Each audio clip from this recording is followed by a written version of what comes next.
Hi, thank you again for considering and accepting my paper for publication.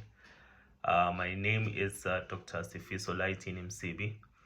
I'm from South Africa. Currently, I'm a senior registrar in University of KwaZulu-Natal and currently working in St. Aidan's, which is located in Durban. Excuse me. So basically, my study is a retrospective review of patients who have underwent open prostatectomies in a resource-constrained setting. We reviewed the medical charts of patients who underwent open prostatectomies at St. Aidan's Hospital from the year 2015 up to the year 2019, which is about 5 years. And what we have found out was that most of our patients, as you know, that South Africa is dominated by black people. About 57% were black people, and most of those patients were hypertensive, about 50% of them.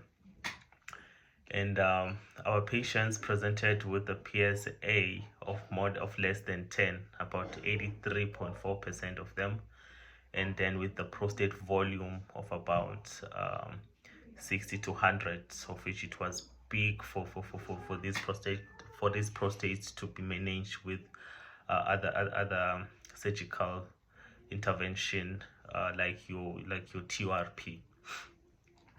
So patients, most of them, the indication was the lower urinary tract with the failed medical therapy.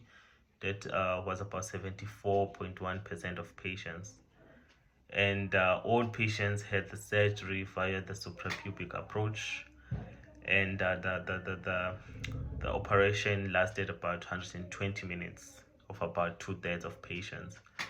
And in terms of the post-operative length of stay, it was roughly about 6 to 9 days for nearly half of our patients, about 48.1%.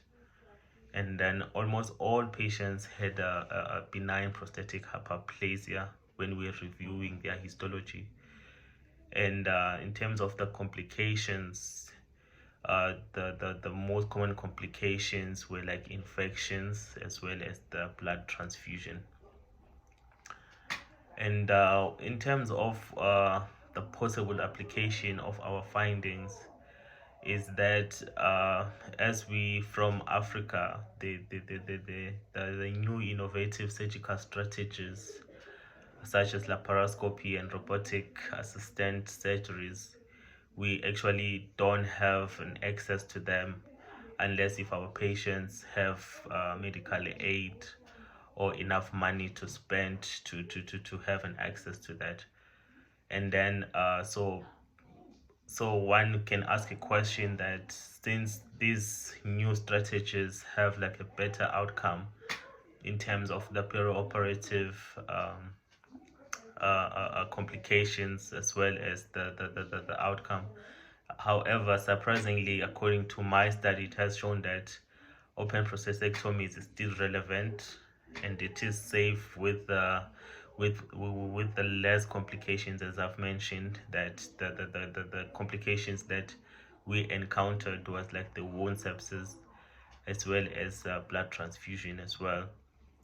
And in terms of the perioperative outcome, I mean the post-operative length of stay, I mean it was not that bad, 6 to 9, as we know that for other strategies, rather, some patients, they get discharged almost like 4 to 5 days, of which if you take into consideration about the outcome for our patients in terms of the improvement of the urinary symptoms, I think to spend 2 more days, it really, I mean, not gonna add more any effect in our patients. So I mean, it is still relevant, as I said, safe with less perioperative complications, and it is an effective method as well to manage the prostate disease, more especially in our setting. I thank you.